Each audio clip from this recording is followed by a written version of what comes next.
Hello and welcome to our December bonus episode of Lords of Limited. We are live here on my Twitch channel. I am Ethan, aka Lord Tupperware, and Ben Werney's nowhere to be found. And that's honestly probably for the best because we are chock full of some folks here today for this recording. We're doing a special trophy leaderboard roundtable here on Twitch. This will be on YouTube as well.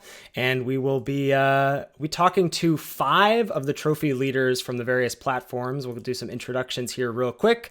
First up, from the best of one queues on Arena, we have Alex Nikolic, aka Quarter Calls, 92 drafts and 22 trophies under his belt.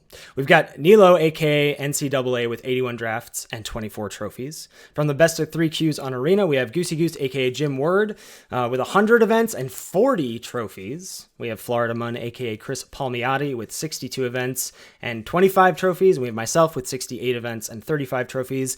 And bringing in the boomer generation, we have BeersSC, aka Jacob, with 84 drafts and 34 trophies. Thank you all so much for joining us today. If you are watching live, thank you. If you're checking us out on YouTube, thank you. And if you're listening on the podcast, thank you very much. I'm super excited to get these 5 great limited minds together. And this was sort of inspired by, for me, that this format has really clicked for me, but it's also clicking with these 5 guys as well. And I don't think we're all doing the same thing. I think there's, among people having success in this format, there is not really the same page that we're all on. We're sort of, I think, finding our different niches and different paths to victory and to success. And I thought, what better way to, get those all together to sort of see if we can't figure out what everybody's doing. So the first question that I want to ask to everybody, and we'll tee each person up individually, is what do you believe the rules of engagement are for VOW Limited? That is, like, what conscious choices are you making for this set that might be different for another set? Are there things you're prioritizing or not prioritizing? Colors, color pairs, strategies you gravitate towards or away from, all that good stuff. And I'm going to start here in the upper left with Beers. What do you think you're doing differently, or what has led to your success in this format? Well, for me now, I'm just all about hard forcing red. I think that's the main thing. I want to be in red as much as possible. And I think now, between Bolt, Braid, Epicure, Flame Speaker, Impulse, and I'm probably leaving one out, all of those red commons I like almost better than any other common. So I'm happy to have kind of any mix of those, and then I try to fill in my second color as I go. And only when it's becoming abundantly clear that red is not open do I start shifting into something else. And have you been on that from basically the get-go, or did that take a little while for you to get to? Yeah, it took some time. I foolishly thought blue-black was, the broken deck of the format at first. And I actually got some pushback, I think in your stream, that exploit wasn't that good. And I didn't believe it. And then it took me a little more playing, and I realized, yeah, exploit was not where I wanted to be. And actually, you were the one that talked about Flame Breather, and I sort of did like a stress test on it. I just went as hard on Flame Breathers and Angers, and tried to just make this like linear spell deck, and it really worked. And then I was like, maybe I just got lucky the first time, and I did it again and again. And I mean, I'm like 40 drafts deep of doing the strategy, and it still seems to be working. So yeah, I mean, one of the things that's so, not unique, but one of the things that is important to note about this format, I think, is that both red and black are just so incredibly deep at common. And so you can get down the road of Bolt and a Braid and whatever, if you think it's Celebrants or Epicure or Flame Breather, and then you're still not even touching, good tricks like Sure Strike or, bad removal like Lacerate Flesh or whatever. Like, you've got a lot of options at common in red for sure. Yeah. Let's move on over to Alex, the other sort of end of the spectrum here. No, not best of 3 on MTGO, but best of 1 on Arena. What's going on with you, Alex? You just jam so many drafts and so many games. I'm so curious to hear what your sort of big picture take on this format is. Yeah, so I definitely share a lot of thoughts with Beers. I love the red decks with the Kese Flame Breathers, with the Angers, like going deep on the spell stuff. But I kind of on the opposite end of the spectrum. I've actually found a lot of success with like blue and green, sometimes paired, but sometimes like just paired with other things. I think that blue green has kind of got sort of a bad rap in this format. I don't want to say it's bad. I'm sorry, it's good. It's like awesome. I don't want to say it's bad either, but I think it is certainly playable, and I guess that actually leads into a bit my bigger picture idea of this format where a lot of formats we've had recently, like AFR, Midnight Hunt, Strixhaven, they've had like a deck where it's like, I really want to be this deck, right? I'm going to bias towards it. I'm going to bias away from everything else. I don't really feel that way. Like, I love, the red spells decks, like Beers was talking about. And I would, if I had my choice, maybe I would choose to be one of those decks. But I've been more flexible in this format than I have, I think, in any format more than any format in the past year. Both because I think it's a pretty balanced format, and I think that it's just so important to be flexible to picking up the good cards later on in pack 2s and pack 3, right? There's so many good bombs in this format. You get past them a lot of the time. So yeah, flexibility is huge for me. I've just been like pretty happy to draft whatever. Honestly, it comes from a place of there's not really like commons driving this environment as strongly as some previous environments. There's no organ hoarders. There's no diagraph hordes where I'm like, I just want as many of these as I possibly can. It really is like, okay, start with this good rare. Let me see how I can like build around that or like drive my draft in a direction where I can like maximize on this rare, see it more often, card draw, card selections, that kind of stuff. And then like whatever colors are open, I'll just like pair it with that bomb essentially. So I have my preferences and like the kinds of decks I like for sure, but I'm also like not biasing too hard. Great to hear. All right, the other best of one drafter here, NCAA. Nilo, what's going on with you in this format? What do you think is leading to your success in these drafts? Yeah, kind of similar to Alex. We usually kind of think similarly about formats anyway, but like I do think that red is like the best color by a decent margin. But other than red, I kind of like just am happy to draft whatever, and even red I'm not like that attached to. I would like to be red, but not that it matters. And I think the other colors are all like extremely close to each other, and I'm happy to draft whatever is open or wherever I have the like good cards, so to say. So I just try to find the open lane and hopefully get past something or open something, and usually if I can stick to one color in like pack 1. But and if I can choose, I want to be red. But like other than that, I'm happy to draft whatever, even like blue green or what white green, what people think like I think generally are the worst decks, and I'm just happy to draft anything pretty much. All right, everyone playing nice so far. Everybody keeping the takes cool for now, but I bet we're gonna get some blood later. No pun intended. Jim, aka GooseyGoose, going to the Hi. best of 3 Qs in NTGA. What about you? You're top of the leaderboard and by a pretty significant margin. You've been jamming some drafts. What keeps you coming back, and what keeps you getting those trophies draft after draft?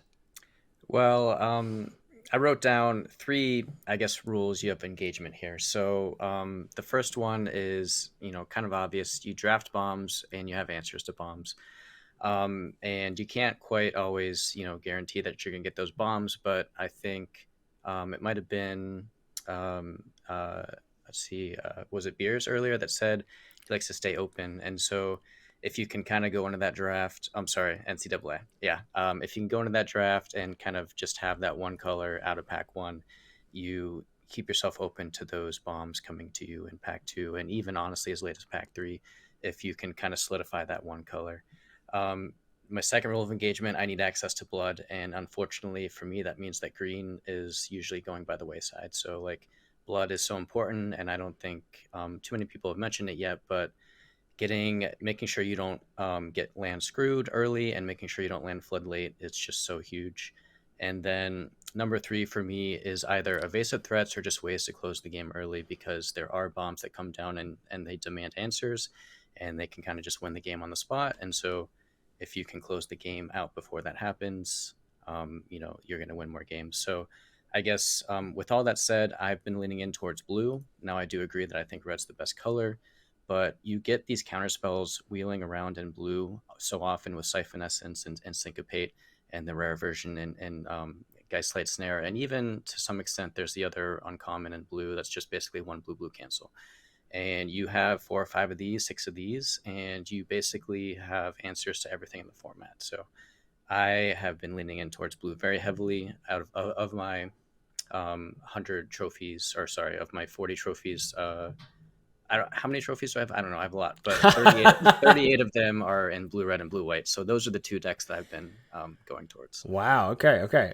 Don't worry, Cordo and NCAA. You'll have your chance to defend green in short order. But first, we got to get to Chris, aka FloridaMun. Chris, what's going on with you? You and I have been in a dead heat, though you've pulled ahead in terms of the trophy race in whatever 4th or 5th place. What's going on with you? What's clicking with this format for you? Yeah, it's been fun going head to head with you on the leaderboards. But this format, like everyone has said, I think the color balance is, very, very solid. Obviously, I think people have preferences. Red seems to be a little bit of a standout, but definitely every archetype is viable. I think this whole format is about just knowing what's going on and really having a game plan for it. It's all about blood, and it's all about bombs, right? So if you're building a deck where you don't have access to blood or you end up not with a bomb, you have to make sure that you have a solid game plan to combat that. Because if you run into a deck that can just stop at 6 lands and draw gas for the rest of the game while you're flooding, you're going to lose in like some green-white deck. So for example, throw in the knife and give your creatures some access to blood when they're attacking, because you want to be attacking anyway. And then, if you don't end up with a bomb, use those counter spells like Goosey was saying, or just use as aggro's you can get all those one mana combat tricks and just get in there, because you're not going to win the late game if it goes, past 10, 15 turns, whatever. So that's kind of my take on the format, but I tried to stay open. Don't get married to your pack one, pick one bomb if it's the color's super cut off. I think that's how you end up with train wrecks. And just kind of follow the drafting the hard way instincts with those heuristics in mind. Yeah, there's a bit more consensus to those 5 answers, and I will, I'm going to probably not be piping in too many comments here and just try and be moderator for this episode, but it sounds like there's a good bit of consensus here in terms of, we recognize the bombs are bomby, the removal is, scarce but sometimes strong and certainly important, and we're recognizing perhaps some color preferences, but I would doubt that anyone would argue that red is the best color in the format. Now, let's talk about green. Let's seed the floor. I've been vocal enough on the podcast in previous episodes that green is not a color I'm drafting, though today I did end up with, I think, 3 back-to-back green decks and 2 of them trophied. So it's not that I'm avoiding green like the plague. There are some cards that I will go into green for, and we've talked about them before. But, I've definitely seen, NCAA talking about trophy decks in the Lords of Limited Discord. Definitely watched enough of Alex drafting to see him, second picking the 6/6 that gains you life. And I would like to give you guys the opportunity to talk about what your thoughts on green are in the format. NCAA, why don't we lead off with you? Okay, so honestly, it's pretty simple. Just play bigger chunkers than your opponent and smash face. That's it? Almost, but it's like green offers you the best ramp, of course. It's the only ramp, pretty much. You can ramp to your 6 drops usually, because Flourishing Hunter is like the planet common. Brambleworm, I think, is one of the best uncommons in the set. And then it's like green can also play like multicolor good stuff. Like you can, if you get the Weavers, you get the Taxidermists, you get statues sometimes. Wilds is a high pick for me. You can honestly play like 4 color soup, and I kind of like it.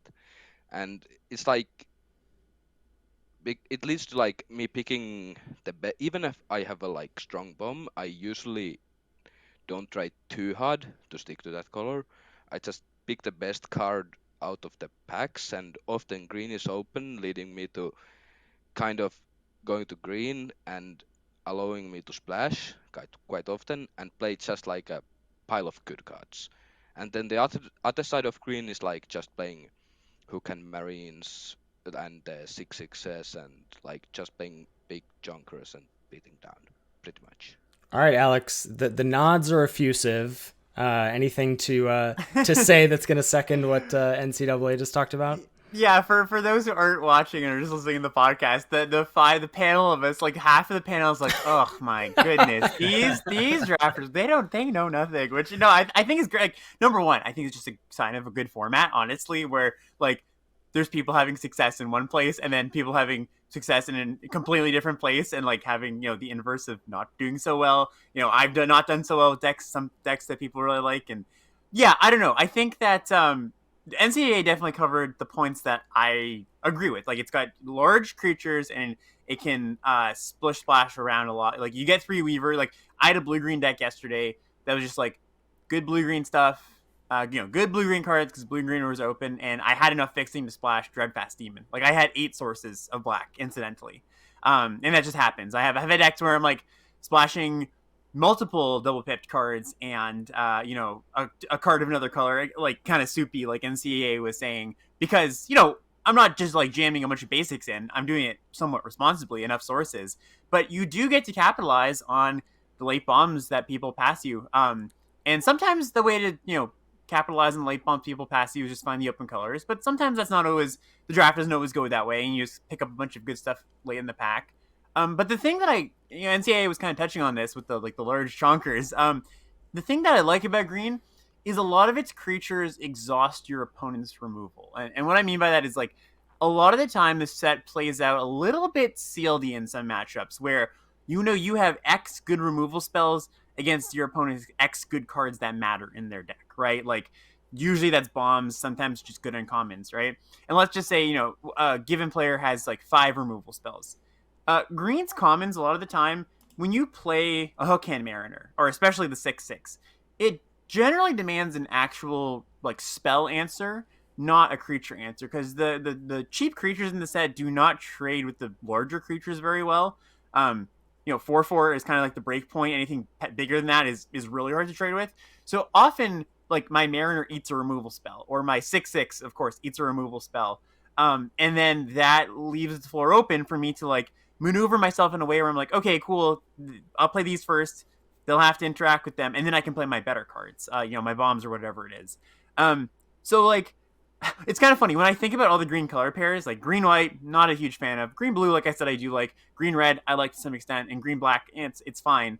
I don't actually love them in the abstract, but I just find that there's enough of the good green cards, like the 6/6 Flourishing Hunter, the 6/6 that gains life, Mariner, Wolf Strike even goes a little bit late, where I'm just like, I just kind of find myself there because those are the cards I care about, and they go late. So it's kind of like a scarcity thing in a way, where it's this I get access to these cards that nobody else really wants, but I value highly because I feel like I can apply them in a way, by surrounding them with good interaction to like get your big green things in, or with surrounding them by bombs, which isn't always possible, that I can get more from my 6/6s and my 4/4s than I normally would be able to in like a normal set. All right, that makes sense. Yeah, Beers, please. Do you mind? I was just, as somebody that's been not a big fan of green. Yeah. I will say blue-green is the one archetype I have liked, and hearing you talk about it as a way to splash and play other colors was totally different than how I thought you guys were drafting it, because that's the one way I have liked it. I've had, I think, 5 trophies with green, and all of them have been multicolored. They've been blue-green base almost every time, and I just have found the like streamlined green-white, training, attack. You put out creatures and attack, and hope that it gets through.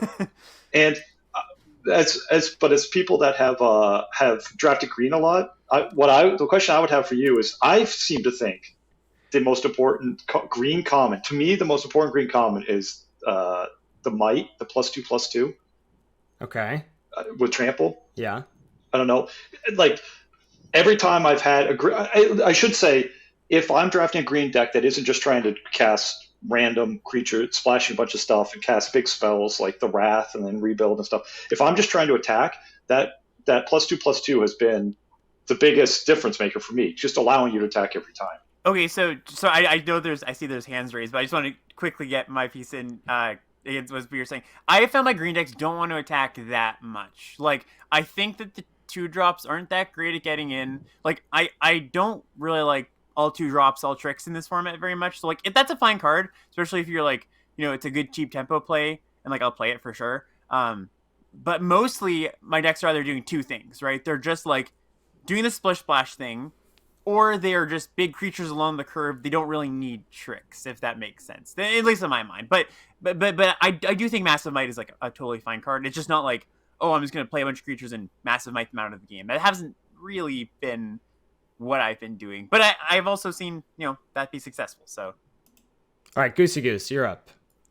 Yeah, so I don't know. I hear a lot of talk of green being the splash color, and I think that part of what I hear with that is that green inherently is not good on its own, and it needs the help of the other colors, and that's kind of how I feel. So when you're drafting these green decks with Weaver of Blossoms and the uncommon artifact that helps you splash these colors, a lot of the times I feel like I can just be in a better deck without being hindered by green.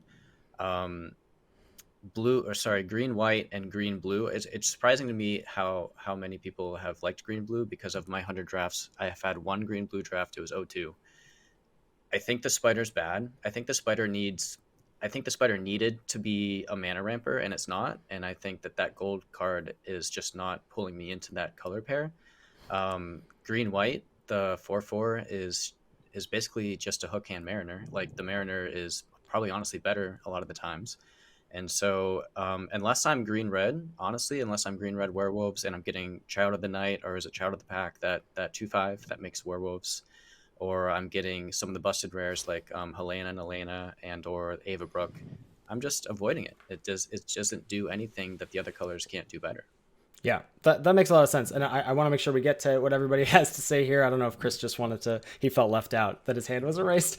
I do want to make sure that the conversation that, I don't want to make sure we get caught in the weeds here about green, but two, I want to make sure that we're more talking about our own experiences rather than trying to refute other people's experiences, right? So we don't need to make everybody a green convert or a red convert. But I do want to make sure we get to some other points here. But Nilo, what do you got to say here, bud? So, okay. So, yeah, I agree with that. I think someone said something about red-green being like the kind of good deck of green, and I kind of agree. Like, red-green, I think, can just play... It has the best cheap removal, which, well, obviously, and it helps, like... Because green doesn't really have, like, good cheap plays. It has like Hook and Mariner, which is, in my opinion, one of the best 4-drops in the game, or like in the set, at common at least. And then it has like the 6/6 and kind of like big stuff, the best creatures, you could say, kind of. But it's missing like interaction, especially like unconditional ones. Full Strike doesn't always work. Like, it's good, but yeah. So red-green is like just, it kind of covers what green is missing, I think. So you can just play like red-green and beat down. But then the other decks are like white-green, for example. I know people hate white-green, and I think all of the training cards suck. Like, it's like they are just bad. But like, I'm happy to play white-green if I get past like good white cards and green is open. I just play good green cards and good white cards. I've had like a few trophies with white-green, and they had like 0 training cards pretty much. And then blue-green, kind of the same thing. I'm happy to start blue if I get past some green cards. I play green, and same with black pretty much. Like, they are not good decks, but they kind of like operate. You could just have good cards, and then you can splash around if you want to. They're not really like decks, so to say. They're green decks that have like a secondary color, kind of. It's kind of Sure. draft cards, not decksy. With green. Yeah.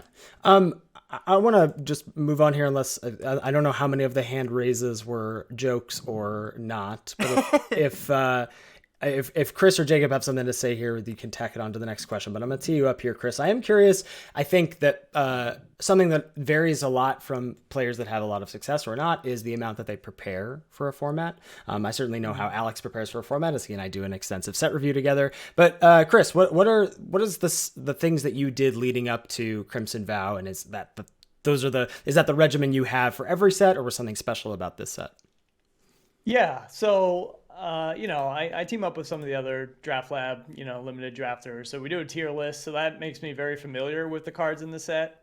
And we do a little archetype previews and things like that. So I'm pretty familiar with what's, in theory supposed to be going on in the set going into it. I don't like making like massive judgments about, cards that aren't clearly busted or, oh, this is a well-costed removal spell. It's going to be good. I like to play a little bit before, throwing out any strong opinions one way or the other. But I don't prep too much. I think the first week there's enough casuals kind of jumping in and flooding the queues to where you can follow your instincts and just get some experience without stressing too much about trying to spike every draft.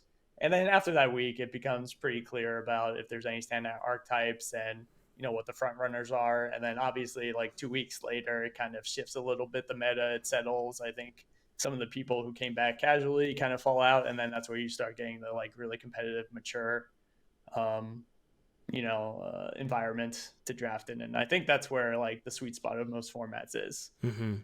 Beers, what about you? I know you're kind of on a different end of the spectrum. I think you're sort of one that flies by the seat of his pants a little bit more. Me? Oh yeah.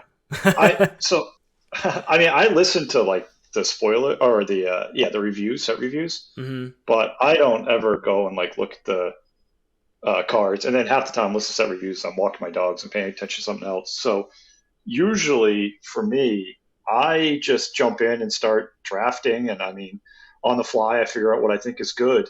But I've always been a big advocate for pay attention to what's beating you, or I shouldn't even say, it doesn't even necessarily have to beat you. Just like, what are your opponents doing that is different than what you thought? Because we all come in with our own biases, whether it's from past formats or just, how you perceive the cards to work together. And if you keep jamming the same thing over and over, you're just going to get the same results.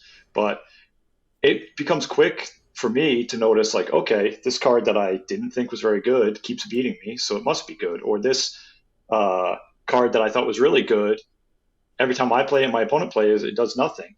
And I really do stuff like stress testing. Like I say, if I think a strategy is something that I never thought about, I go in the next queue and I just force it and I draft it as much as I can.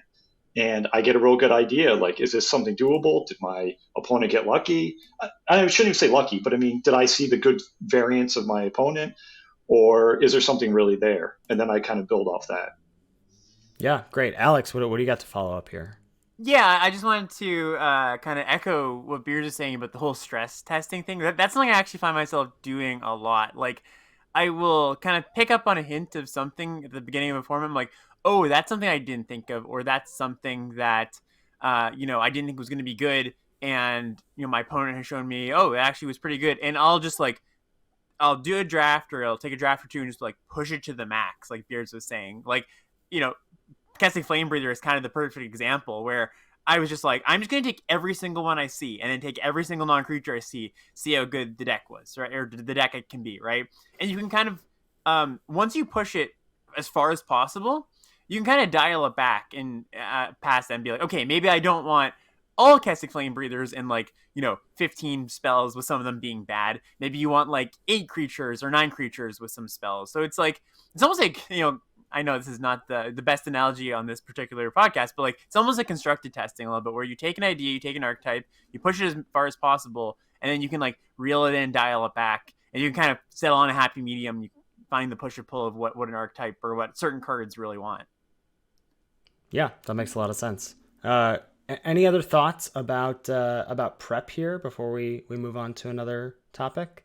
Jim or Nilo? Yeah, Jim. So actual prep for me personally, I do very little, almost sometimes none. Like this set, I was playing Diablo 2, Resurrected, so I wasn't doing any of the prep stuff. But I oftentimes listen to your podcast and limited resources. But I really like what the last two guys were saying about stress testing and like just not necessarily what beats you, but what are people doing you're not doing.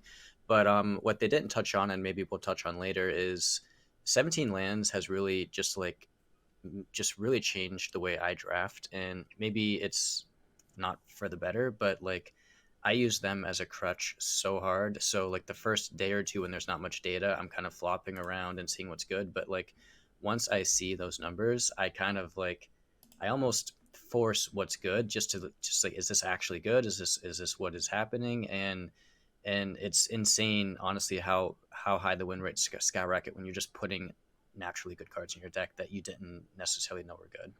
And so that's not necessarily prep, but that's like day 2, day 3 of the format. Yeah, well, that's a great way to segue into one of the next questions that I had, which is, we've got BeersSC coming in from NTGO, which has the actual factual trophy leaderboard.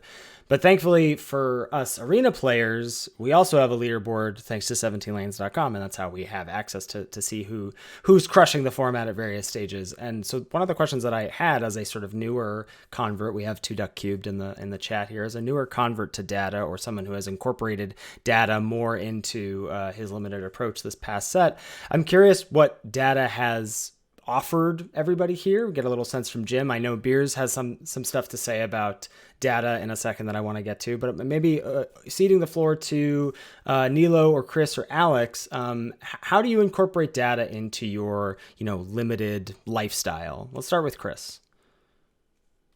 Yeah, so I might be the odd person out. I'm not sure how a couple of you feel about that, but I really try not to look anything on 17 lands in terms of game in hand win rates for individual cards, archetype win rates. I don't want it to kind of I feel like I've built a lot of reps and like have my instincts honed for Magic draft, and I don't want to have this data in the back of my head saying, oh, maybe you should pick this though. So I like to just kind of go with the gut, and I think the data is useful to where you can start see how people start biasing it, and then you can kind of out meta the meta a little bit, and you can say, okay, well, everyone's all onto the flame breather. How do I just make sure? Okay, let me just pick up all life gain stuff, and then they're never gonna get me dead, right?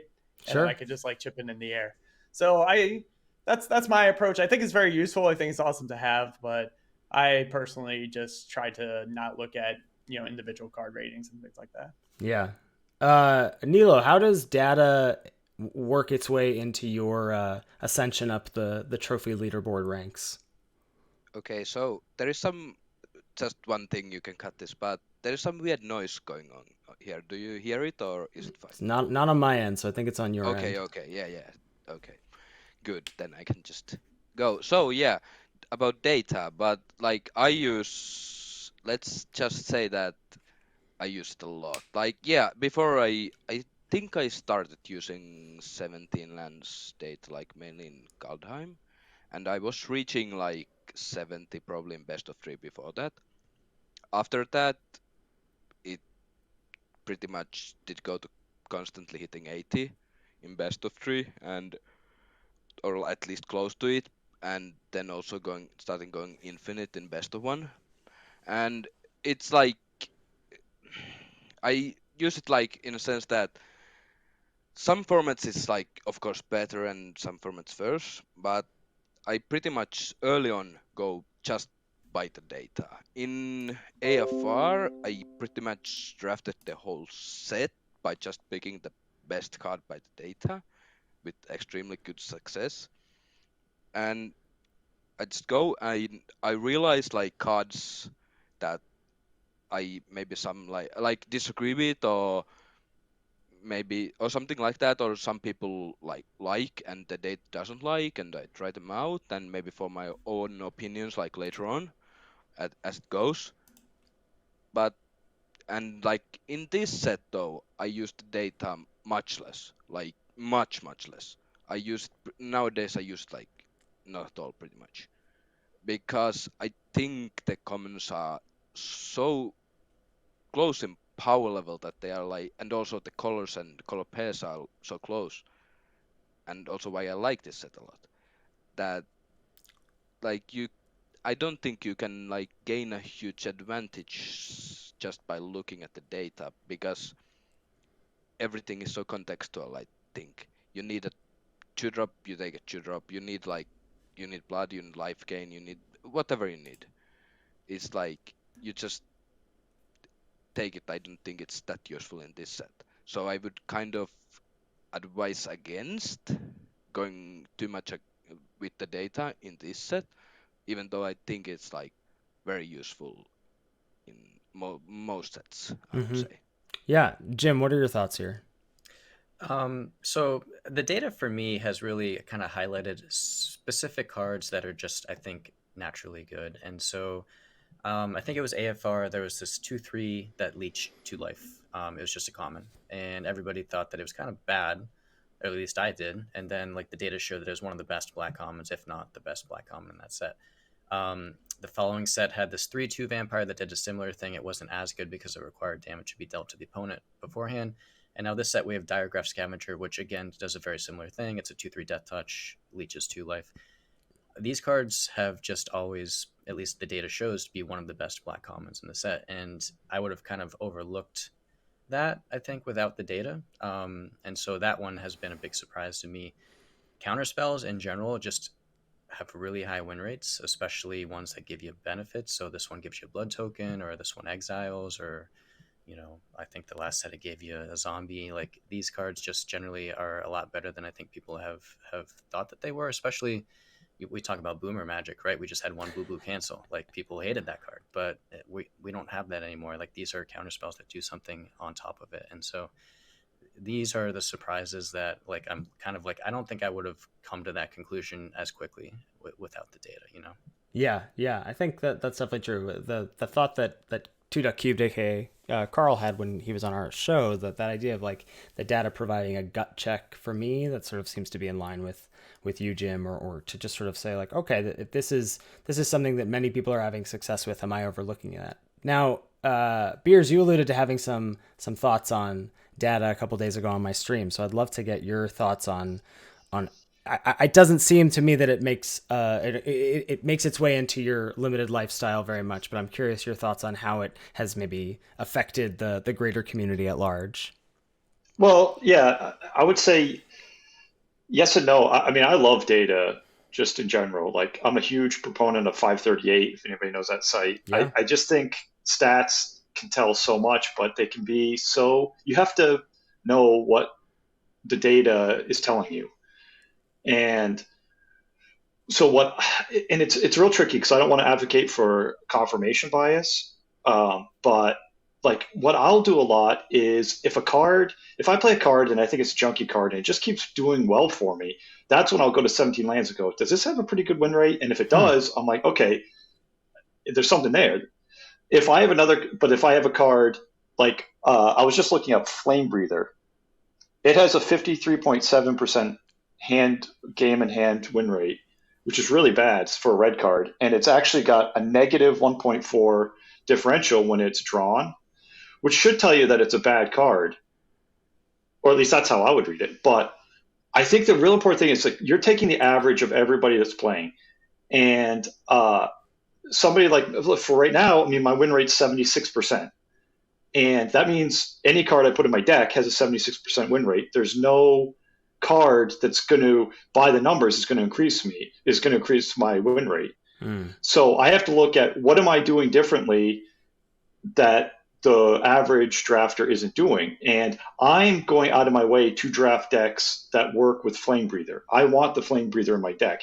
Whereas I would guarantee you a vast majority of the people drafting Flame Breathers are saying, I need a 2-drop. I just need to fill up my curve. So I'm going to throw this Flame Breather in there. Or they're going to draft it, but they're not going to go hard after the angers. They're going to take the creatures. And so I really think this card ends up not being in the deck that it's suited for. And so if you lean on just the data, you could have good experiences with it, and because you're doing it right, you're drafting it properly. But then when you look at the data and it's real bad, that shouldn't discourage you. If you feel confident in what you're doing is better than what the average player is doing. if that makes any sense. No, that makes a lot of sense. Alex, what are your thoughts? Yeah, to kind of, again, I will echo something Beers is saying. Me and Beers often have similar thoughts, but I think this is something I've been thinking about lately, and somebody in the chat even mentioned it here too. But one of the things about the data is that if it's hard to hide a card that is doing well, like if a card is performing well on 17 lands, it's hard to make some story up about, well, it's doing well because X, Y, and Z, but it's not actually a good card. Most of the time when the data shows it's a good card, it's a good card. I think when a card is doing poorly, it is harder to, it's easy to go, oh, that's just a bad card. But I would be cautious of that because, kind of like Beers is saying here, there's a lot of things that can make not so great cards good cards, and there's a lot of situations where people are putting the cards in their deck that drag the win rate down. And I think as content creators, and I'm sure, Ethan, you've expressed this before. It's very, when people in chat or Twitter or whatever go, oh, but this card's not so good. Look at its win rate; it's not very good. Well, I think that can be explained a lot of the time. Or you can, one of the things you can say to that is, I agree that the aggregate win rate is proving not very good, but in my experience, I've paired it with these cards, or I'm playing it this way, and I think the way that I'm applying this card makes it better than the way that the average player is applying this card. And it doesn't work the other way often. It's not like, oh, I'm playing this card poorly and it's a good card, but I'm making it bad. I think it's often just a one-way street. So there can be hidden gems among the bad looking cards a lot of the time, and I think Flame Breather does play into that. Yeah, for sure. Nilo, what are your thoughts? I have no idea who might have said something what Alex was describing. No clue. But yeah, I pretty much said something late in the last format that pretty much if a card has a high win rate, if the average player is having a good win rate with a card, it's probably you that's doing something wrong. And if you are not having success with it. And it's very hard for that card to be bad. It doesn't work. If it has high win rate, it has a high win rate. But yeah, bad cards can be good in certain situations, and you can make a card good and it can have a bad win rate in an average deck. And pretty much my early success is that I'm playing those just good cards and figuring out kind of slowly what the decks are doing and what maybe the not so great looking cards might where they might fit better, but yeah, pretty much trust the data if it says it's good, in my opinion, and skepticism when it's bad, when it says it's bad. All right. Jacob, why don't you take us home here before we move on to our next topic? Okay, yeah. I wanted to, first off, of course, echo what Alex was saying. I wholeheartedly agree that if doing well is something that you should put a lot more stock in than doing poorly, because people might mismanage it. But the other thing I was going to say is, if you have a card that has done poorly for you and the stats say it's good, you're your own player. And I think a lot of people, just because I feel like I can draft any deck and do well with it, but I know for a fact there's just some archetypes in some drafts that I'm more comfortable playing. And so I may have a green common that just doesn't work for me for whatever reason. I don't draft it well. I don't play it well. And I think that's okay. You don't have to be good at every single archetype I think to survive in a draft archetype. So also kind of feel it out yourself. And if numbers just aren't matching up for you, I don't think there's anything wrong with that. I don't think you're wrong. Just, try to get better with it. But I really think that the data you shouldn't be so driven by the data that when you get to a pick where you just feel so much more comfortable taking a black card versus this good green card, there's nothing wrong with just taking the black card. Yeah, that makes sense. Gentlemen, I'm gonna have us move on to another topic here. I want to make sure we're getting some VOW specifics for folks rather than just some data generalizations, though I know we could talk about data for a while here. So the first thing I want to ask here about VOW specifics is, What surprised you in the set and how did you adjust? So let's talk about cards, colors, or strategies that opened up for you, or maybe some metagame shifts. I'll say for myself that just today, or maybe the last couple of days, I've noticed black being pretty cut. And I wonder if that has to do with people, a majority of the powerful cards like Blood Vial Purveyor or Dreadfeast Demon or Toxrill are the cards that you open as a rare or mythic and then hold on to for dear life. And so perhaps we're seeing, a shift there. Any other adjustments or set specific things you can think of? Chris, I'm going to start it off with you here. Sure. One thing that has jumped out to me a lot, and I kind of alluded to it earlier, is how strong life gain really is. It gives you this other angle to just kind of play games on, and it just, if you need to buy extra turns, it does that for you. So if you have a bomb and you want to find it, you just throw a lot of life gain in your deck if you're playing like white or black. I guess mostly white, but and then it'll buy you the time. And then likewise, if you're a little sensitive to aggro, life gain goes a long way. Also, you can utilize it in like a Boros life gain build and kind of turn it in your favor for like aggro mirror matches. And then you could just attack every turn and not worry about dying on the swing back. So that's something that surprised me. And I think that's been kind of like a trend over the last few sets. And so that's something that, maybe going into the next set, I'll think a little bit higher on if I see some life gain floating out there. Mm-hmm. But other than that, blood is even better than it looked. And I don't think anyone's going to disagree with that. It's an amazing, very strong mechanic for this set. And I think the more blood tokens you're making in a solid deck, the better your chances are at winning. Yeah, that makes sense. Jim, how about you? What sort of things have you maybe evolved over time of the course of the couple weeks of the format? What are some things that you've sort of seen shift for yourself in drafting?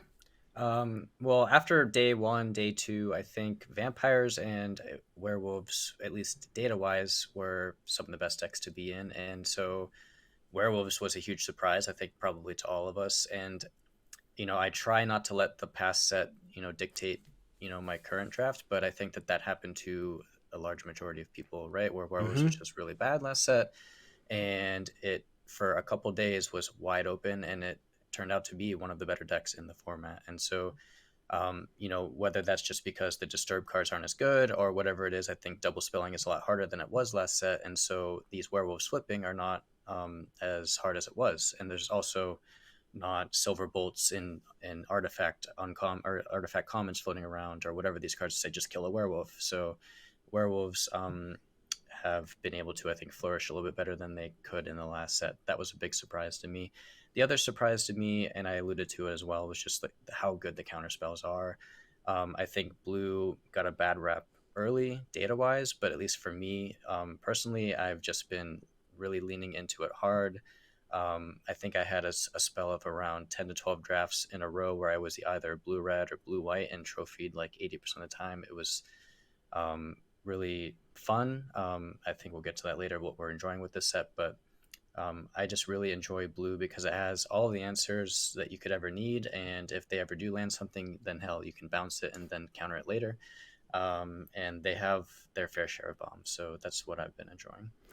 Alex, I think there was a pretty significant shift for you. I remember at the end of the first weekend, you were like, "Oh, this is like one of the worst formats we've ever seen." And then that was in a group chat that we have with Ben, Alex, and I. And then I think your tune changed a little bit. I mean, I think you just like limited in general. I think there's, even if the set is the worst set you've ever played, you're still going to jam it 7 out of 7 days of the week. But I do think there was perhaps maybe a mental shift for you, or perhaps something that shifted in terms of your enjoyment of the format and perhaps understanding of the format. I'm curious what that might have been. Yeah, for sure. I think that number one, I really like this format now. It's definitely been on a very steep upwards trend since that first weekend. Partially, this just happens, right? It's easy to equate losing with bad, right? It's very easy to just be like, oh, I'm not like, especially when you haven't heard the opinions and experiences of a lot of other people. You can only really base it on your own experiences. I'm like, oh, I'm doing all these things that I'm expecting should go well, and it's not going well. Maybe it's, something about the format that's like, doesn't reward, practice or whatever it is, something illogical essentially. And, eventually it clicked with me that I realized I was just kind of doing things wrong. I was prioritizing things incorrectly. I think this set rewards a lot of different things than most sets of the past year have. Like, it's good to load up and removal in this set, right? It's not great to you shouldn't try to like dial in on the quote unquote best decks or like one of the better decks at all costs, right? It's the large creatures are kind of good, and then the 2-drops, they don't scale very well, so I don't want infinite of them, right? So it was all of those kind of things, right? I was taking 2-drops less highly, I was prioritizing removal higher, I was being really flexible, just things that were just the inverse of what I was doing a lot of the time in previous sets. But so yeah, and I once I've kind of understood the rules of engagement that we were kind of talking about before, it really just clicks with me. I'm having a really good time, especially in the draft portion. As far as like meta shifts go, or meta, where things are today, kind of what GooseyGoose was saying. I've really enjoyed blue as well. I think exactly what he was saying.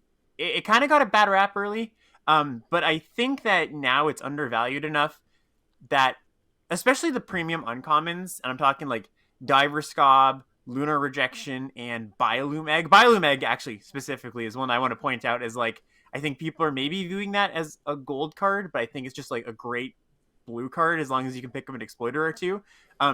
Really, really, you get those cards really late. Like, I'm talking like pick 6, 7, 8, and they're just like awesome cards. And so like blue is maybe one of the lesser colors, but good enough essentially. And you get good cards late that I've really liked being in blue lately, along with all the, the counter spells and answers that you can have. Yeah, I have found blue to be a color that I draft quite a bit. It has bumped up in my power rankings to number 3 behind red and black. And I find it to just be a strong support color. It just really provides a lot of different things very well in the format for me. Yeah, Jim, what are your thoughts?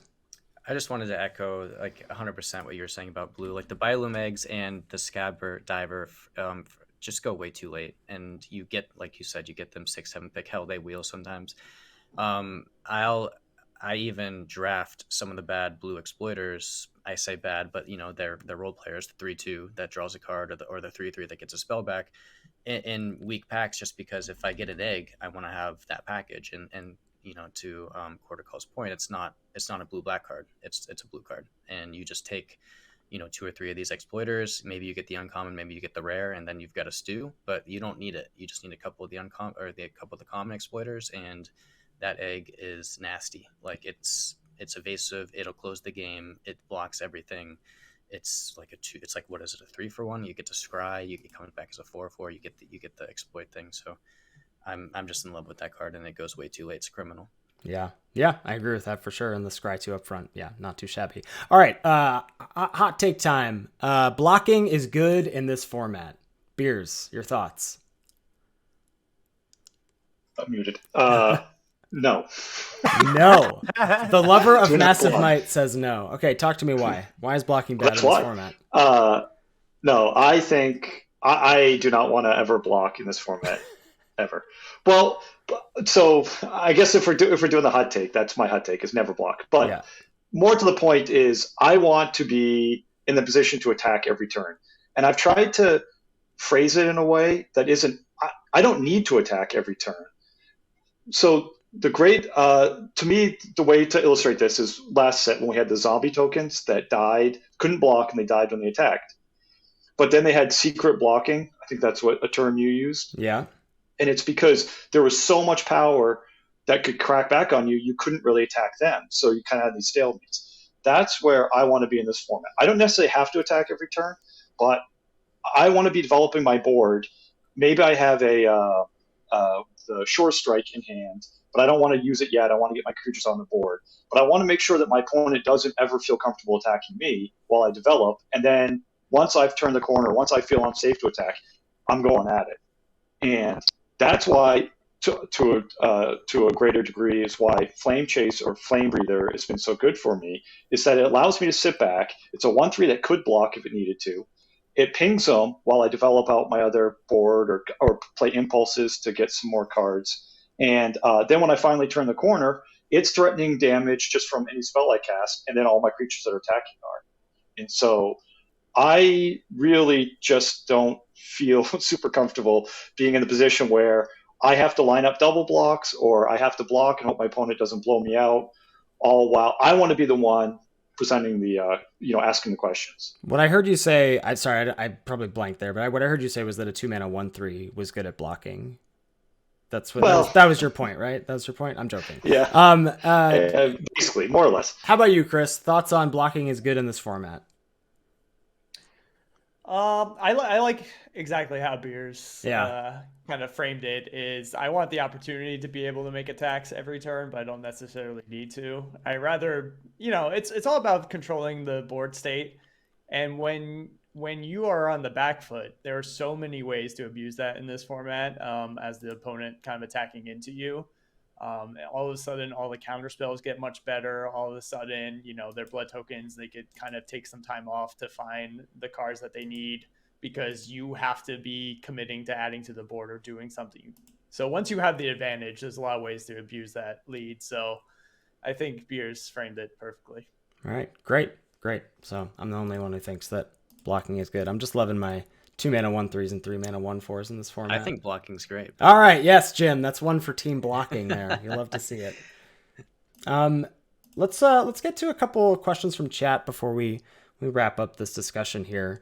The first thing that someone asked is about changing lanes in the format, and we sort of had some answers to it in the chat, but I think it's be important to get that on the screen of the video here on the audio of the podcast, because it's something that we just discussed on the episode that we released yesterday, which is this format for me is a bit more about drafting colors than color pairs. And that I think the colors just all sort of go well together, but they're generally not like greater than the sum of their parts. Sometimes they are, whatever. You have blue-red spells, you have black-white life gain, etc. But that's just like, want to get the good cards from blue and the good cards from red and pair them together is generally how I'm approaching it. And I think that leads to also, the idea of leaving yourself open to getting past a bomb or opening a bomb later, or, opening a bomb yourself and how long do you hold on to it, etc. And all of that, I think, leads to perhaps staying open longer than we might in other formats. Alex, what are your thoughts on that? Yeah, I think, in general, I'm somebody who often, my general draft strategy is get deep into one color and then figure out your second color later. So in most formats, I have been known to pivot as late as pack 3, but I do think I have done it even more in this format.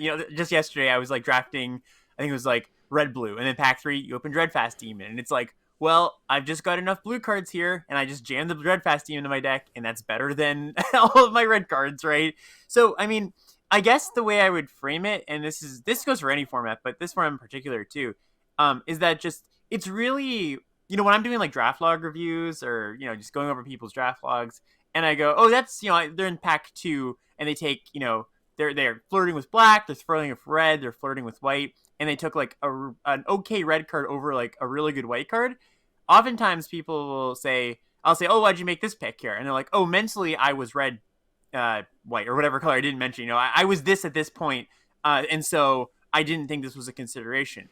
I guess my advice that I tend to put into practice and I give to other people is, until the end of the draft, don't count yourself out as any color pair or any color, right? Obviously, you want to position yourself early to be able to transition into anything you can open, but don't sell yourself short and don't be well, it's too late for this. I just think that you can find a way to make it happen. Sometimes that's splashing, but you got to be careful with that. Sometimes just setting yourself early, getting deep into one color that you can really transition into anything. But it's all about shifting percentages, right? I may be 80% to be red blue through this draft, and then the 20% when I open that Dreadfast Demon, sure, I'll shift to that lane. But never lock yourself into, mentally lock yourself into I'm doing this, because I think that that's how you pass up on good cards. One point or 2 points here. First is quarter in the swear jar for every time Alex calls it Dreadfast Demon and not Dreadfeast Demon. Oh, is it? I didn't know that. I thought it was Breakfast Demon. It's breakfast, sure, but Dreadfeast is the name of the card. But 2, I think that this is a real important mental shift that Alex is talking about here in terms of just reminding yourself that you're not locked in. At basically a lot of points in the draft, I think you can sort of decide, hey, I'm red-white, and then that tunnels you in the beginning of pack 2 to not really take stock of all your options, or even in the middle of pack 2. Nilo, how late do you find yourself, it's a big question, I think, set to set, but this set specifically, how late do you find yourself locking in to a color pair, or how late do you find yourself deciding, as a fan of green, how are you finding yourself saying, now these are the cards, or now is the time when I'm going to decide to be green, blue, XXX, multicolor, good stuff, that sort of thing? So let's start off by saying it's like so contextual, but like everything in Magic. Right. But like often I kind of, you said in the last episode, I think, that you try to stick with one color. Mm-hmm. If you open bomb, of course, and so on. But I kind of disagree with that. I usually just try to take the best cards in packs, even if I open a bomb, and I don't make like much concessions in my pick order, even it's like Helena and Elena or Breakfast Demon or something like that. But like if I can, I will of course stay in one color. No question about that. But also that leads me to probably draft more like multicolor or something, because I try to pick like the best cards generally, and usually that leads to finding an open color in pack one and kind of getting a lot of cards in that color. And quite often recently it's been blue, though actually I've been red in 13 out of my 15 drafts. But but I do find myself kind of, when I find an open color, I find myself kind of sticking to it, then like through pack 2 or even some parts of pack 3, if I don't like see any reason to go like into other lanes. So I might stay kind of open, so to say, especially for my main colors, if I can splash or something, for like throughout pack 2 and kind of to start of the pack 3. And also a reason I like green, and kind of let you do that. You can play the cards anyway you pick up along the way. Yeah. So yeah, it's like just such a hard question because it depends so much. But my advice for this format would kind of be just take the best cards out of packs, and that's not usually how my format like goes. I usually just force colors pretty much. Jacob, I think you are on the other end of the spectrum here in terms of you want to really draft red if at all possible, is the sense that I get. What are your thoughts about, it sounds like to me like you are going to maybe often take some concessions in pick orders or avoid colors, lean into your preference, that sort of thing. Does that lead you to lock into a color pair earlier, or are you still staying open to some extent? So I think I kind of I stay open while forcing red, which sounds kind of contradictory, but the first pack, I mean, I'll open up and I'll say, is there bolt and a braid, a flame breather? Is there something that draws me into red? Or obviously if there's a bomb, certain bombs that I'll take. But if there's nothing there, then I personally, there's two decks I really like. I like blue red and I like white blue. If I'm not in red, white blue is my favorite place to be. And I do really like black red. But blue bridges the gap between the red deck I want to be in and also the white blue deck that I actually like getting into if it's open. So I'll then look to blue and say, okay, is there I was joking that Alex didn't even name the Blessed Blue uncommon, because I think Storm Chaser Drake, I believe the name of it is. Mm-hmm. I mean, I don't know if it really is, but I love that card. I mean, obviously I'm drafting all the angers I can get, so it pairs really well with those. So a card like Drake or the 1/1 flyer, I'm blanking on the name. The Lantern Bearer? Lantern Bearer. So I'll look to those cards. Okay, I don't have anything in red. Is there a Lantern Bearer? Is there a Drake? Is there anything there? If not, then I might go to black. Okay, I like black with red. And so I'll kind of go down that path. Then the second pick, let's say I point to discussion. I don't know if I'd ever first pick that one, but let's just say that's what ends up being my best color. The next pack, okay, is there an abrade? Is there a flame bolt? Is there, I go through the same red, nothing there. Then do I like black and blue? Not really. So now I'm more looking like, can I just stay open by drafting another black card? And so then I kind of go down that path. And then once it becomes clear that red's not open, I'm in black. Then I go, okay, now that I've got this black deck going, what's the best way I can do it here now that red's not available? And so it's not really staying open. Like I said, I'm drafting with huge preferences, but I sort of have in my mind blue is an escape hatch because I can get into white blue if I need to. And then I go down the line, and if all that stuff starts to close out, that's when I just have to. Then I'm forced to actually make hard decisions, and I don't like it. Yeah, you want the easy drafts, not the hard drafts. Jim, what are your thoughts here? Well, I just came up with this when everybody was talking, and it kind of makes sense. There's, at least for me, the draft goes 3 different ways. 1, you open your bomb, the color's open, right? And it's an easy draft. 2, you're taking, I think what is it NCAA was saying, you kind of take the best card of the pack. Those are the hardest drafts for me because a lot of the times you get mixed signals, right? And it's just you end up with a pile, and I've train wrecked a lot of drafts that way, but sometimes that is the way that you draft. But what people are saying, and it aligns with what I'm doing, is the third draft is the backdoor. And so you were just saying, was it Beers, you like blue, white, and blue, red, and those are my backdoors too. And so if I see pack 1 pick 1 or pack 1 pick 2 Brinecomber, or like Geistlight Snare, or something that is basically a blue, white, gold card, and I'm in the back of my head, I'm thinking, okay, this is my back door. I'm going to like kind of, if I don't have a strong pick, I'm going to lean towards that deck. And if those cards wheel, then I'm all in. Or if it's blue red, the flyer doesn't always wheel, right? But something like that, or I don't know. Red has a lot of good cards, but like if the counter spells are wheeling, for example. So I find myself a lot of the times, you don't always open the bomb. You don't always get clear signals. And so for me, probably half my drafts are backdoor drafts. And so like I'm always keeping an eye on what is wheeling, especially out of those first 2 or 3 picks. And I personally prefer the blue ones, so that's what I've been doing. Yeah, that makes a lot of sense. Chris, anything to add here about finding So the I open think- color? Yeah, so like I think for any sets, you kind of use, I already have X amount of cards in this color as tiebreakers, right? And so when the power level is pretty even across all the colors, it's pretty easy. Like, okay, I'll just take the card that's in agreement with what I already have in my pile. But in a format where there's like game-changing bombs, it kind of warps what that differential can be before you start choosing a different color or not, right? So you get really rewarded if you just open some crazy game-ending bomb in pack 2 and you're basically one color. You can pick that up and easily incorporate it. So I think in this set specifically, it does pay you off a bit more than normal to maybe have like stay on a single color track for a bit longer than average.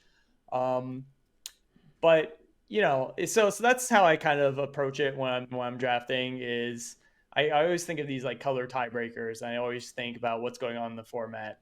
And I think a lot of times I'll say, okay, I'll just pick up cards that are good. And then around pick 6 or 7, some lane will appear and I'll hop in there.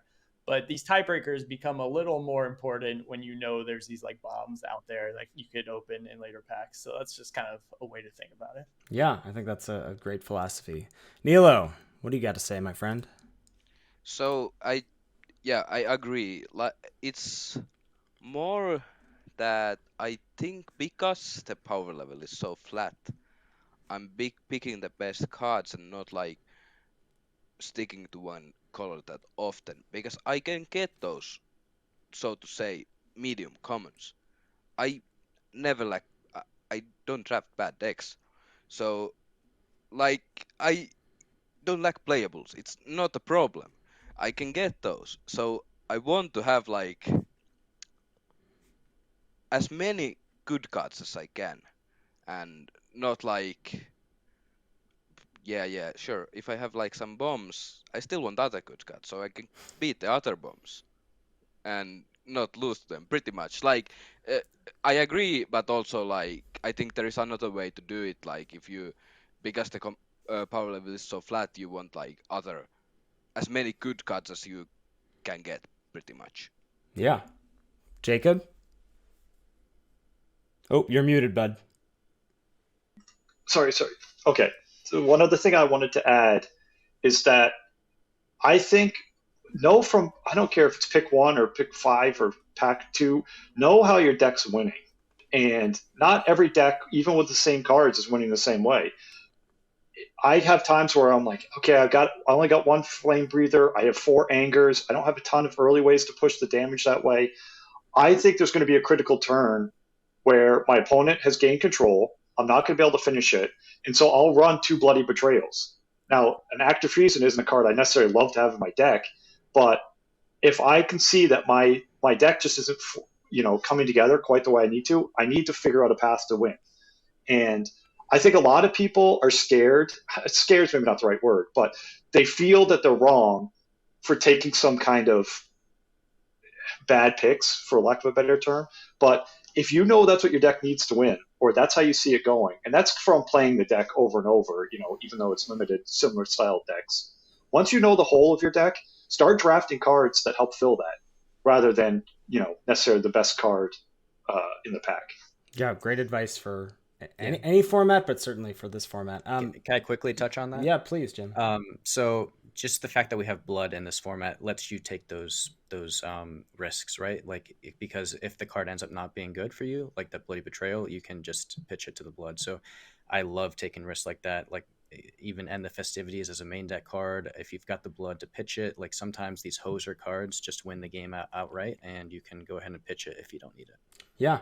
That leads me to, I think, my last question, which is, I'm curious about everybody's enjoyment of the format. My guess is that everybody here likes the set, in terms of the amount of the volume of matches that we've all played, the volume of drafts that we've done. That also might just be, a sign of our degeneracy, but it may be a little bit of column A, column B. But I'll start with myself that, one, I think blood is perhaps the best limited mechanic we've ever seen. It just has led to, I just feel like I get to play Magic in basically every match that I play. And that is because, blood or whatever, there are a number of other hand smoothing or mana sinky things like Disturb that exist that you can incorporate as well. But I've just found blood to be such a great mechanic in the format. And two, I think the bomby nature has been sort of blown out of proportion, but I also recognize that comes from a sense of privilege, maybe is the right word, where I'm going to play so many matches where I'm going to have just as many opportunities to play with bombs as I am to face them. And so that all feels like it comes out in the wash for me. Whereas a set like Midnight Hunt, which I did not particularly care for, the inclusion of bomb commons like Diregraph Horde that hose entire archetypes, or Organ Hoarder, where it's just like, oh, this person was at a table with people who didn't value Organ Hoarder and they got 3 of them. That draft in and draft out for someone like me, and I think for folks at this roundtable as well, who are going to draft 100 times, 150 times, 200 times a format, that is going to feel more punishing, at least in my experience. So the bombs have they don't really warp the format for myself. And those are the thoughts I have about how, and I should say, and I think this point has been made, that bombs also sort of, or rares worth drafting towards or worth warping pick orders around, make the drafts fun for me. I think they switch up how the drafts feel, draft in and draft out, where it's like, oh, cool, I opened this rare, I'm still going to take Organ Hoarder. Doesn't. It's like opening up Power 9 and a cube. You're just like, oh, I don't get to take a fun build around. I have to take this thing that's going to win me the drafts. Chris, I see you nodding a lot. I'm going to hand this over to you first, and I'm curious your thoughts here. Yeah, so I've been really loving this format, and I think exactly what you said, where when the power is already, it was concentrated a lot in the rares and the mythics, people are more likely to, okay, say people don't want to draft green for whatever reason. If they open Averbrook, they're going to draft green, and then that's going to lead them down a path where they're going to build this deck that they probably wouldn't build otherwise. So you get a lot more variety. There was a question regarding this in the chat, and I think it's true. You get a lot more variety, and you get a lot more sorry, I'm just dying because Beers is making a face about, because I know he wants to take the flame breather over Averbrook, but we'll get there.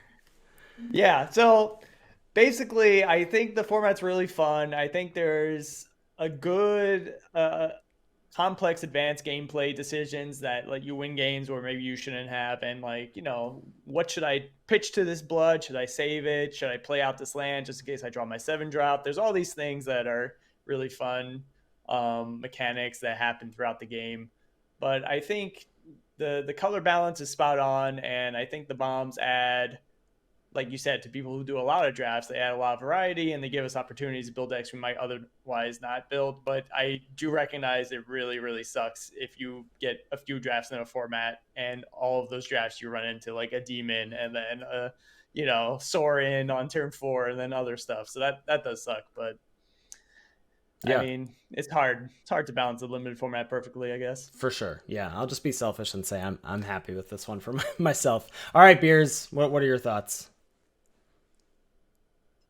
Well, I did say that I would take Flame Breather over Caretaker, and The I will hottest admit that I think that's probably wrong for everybody, and maybe even me included. But I feel so comfortable drafting red. I don't feel comfortable drafting green. I don't care about having a 6-drop in my deck. That I mean, I even go so far as to think that Dreadfeast Demon, which I love. I mean, I think that might be the biggest bomb in the set, if you ask me. I still might take Flame Breather over it because I don't want a 7-drop. Like, I know I can get. The thing is, bombs equalize win rates across all skill level, and I mean, obviously, better players are going to be better with good bombs. But I feel so comfortable in a strategy that I found, and I've won enough that I don't feel the need to reach for bombs. But and that's part of the reason. To get back to your question about the format, I love this format. I think Blood is amazing. I see so often where my opponents will pitch something to Blood at the end of their turn for no reason. And I think and that's something I would say for a lot of players to look at, is that just because you have something available and the mana available, you don't need to rummage.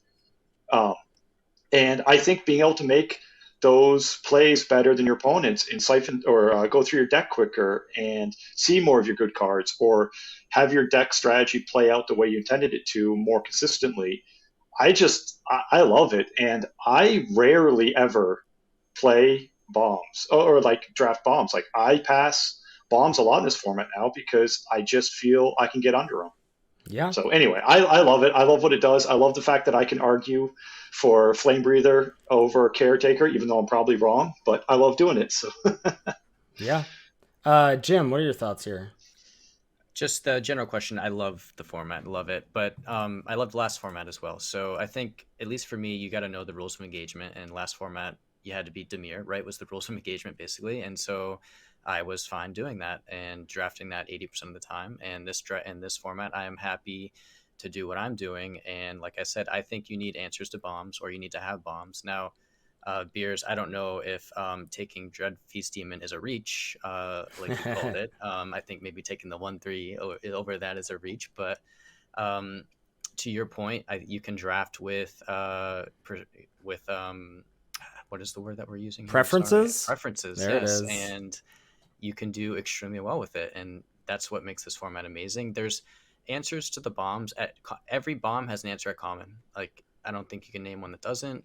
Maybe Hullbreaker Horror, you can bleed dry it, right? So pretty much everything can be countered, or everything can be destroyed with the Sanctify, or everything can be killed. And so, yes, you need to know that that's going to be coming down, and that's where best of 3 comes in. And so I think a lot of people might be having bad, for like they don't like the format. I think maybe best of 1 is leading towards some of those poor opinions, because with best of 3, you can have those bullets, those silver bullets in your sideboard, and you know what you need to beat in games 2 and 3, and it is just amazingly fun, from draft to deck building to playing with Blood and the bombs and all of the different things that you can do. This has been one of my favorite formats. Yeah. Nilo, how about you? You enjoying this set? Yeah, I'm loving this set. Pretty much like everyone covered it, I think. Also, I would like to say why I like best of 1 usually. So, like GooseyGoose said, there is like positives to what you're playing against and so on, but it can also be a negative for some people. I like playing against cards in the dark more. Like, if I know my opponent's deck again, I can plan around it. Yeah, I don't find it that fun. I find it fun kind of to play around the unknown and figure out like what's going on, and I think sideboarding is pretty boring. That's my opinion. I think everyone should play what they like. Yeah. Like, yeah, that's the main thing. Like, everyone likes different things, and also I just get some kind of kick from my mythic rank. going up and up. But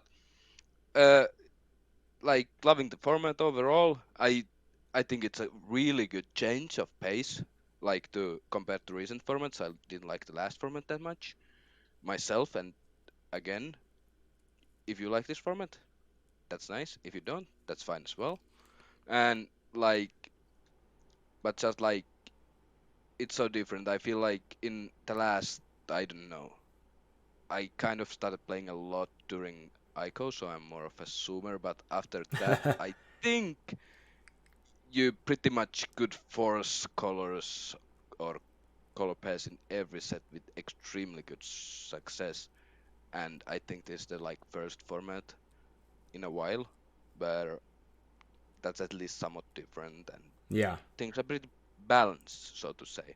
I think so. Alex, you want to take us home here before we sign off? Yeah, I don't have too much to say that our fine friends here have not already covered. I definitely agree with a lot of the stuff that has been said. I definitely agree with the whole idea of the bombs kind of equalizing the color pairs and what people like to gravitate towards. I think that's really cool, and I think that's why we're seeing, quote unquote, drafting the hard way being successful, because people are more likely just to like pass on colors of good cards in colors that don't go with their bombs that they first picked. So this is like a pretty good format for really hard one end of the spectrum practicing your signal reading skills. So I think that's really cool. I kind of agree with Nilo in a way where I love best of three. I like best of one a lot too. I think there's a lot of people who have strong feelings towards one or the other, but I actually kind of like that that playing in the dark, kind of like chaosy. Like you're kind of playing in this like system of chaos. You're kind of like adjusting these percentages of what you're expecting to see on the other side, and that's even amplified even more in this format because of, their turn 6 might be insane. So I've actually had fun in that regard too. But I've also played for the best of 3 recently too, and I've actually found the sideboarding to be pretty rich, honestly, because you can bring in 3 counter spells, 4 counter spells where you didn't have main deck. You can bring in there's just like a lot of sideboard options. Even something like Bloody Betrayal, when you're in a matchup that's going to be about racing and you're on the play. That's cool too. I just think there's a lot of good things to be said for this format, and like others have said, it does suck if you happen to do 10 drafts of this format and half of them are decided by the bombs. If you're somebody who it gets kind of upset or tilted over individual games, maybe this format is going to leave a sour taste in your mouth. But overall, I do actually think it's a pretty good format. Yeah, I'm a huge fan. Gentlemen, thank you so much for taking time out of your days. It's tough to get 6 people's schedules lined up. I really appreciate you hopping on board for this. I think this is sweet. And honestly, this if we get some good feedback about this kind of format, hopefully we can do them for future sets as well. We'll make sure that we've got links to everybody's socials and Twitch streams and all that good stuff. I think everybody here streams. A few people have podcasts. We've got FloridaMun from the DraftLab. We've got Quarter Calls from Limited Level Ups. I know GooseyGoose88, twitch.tv/GooseyGoose88.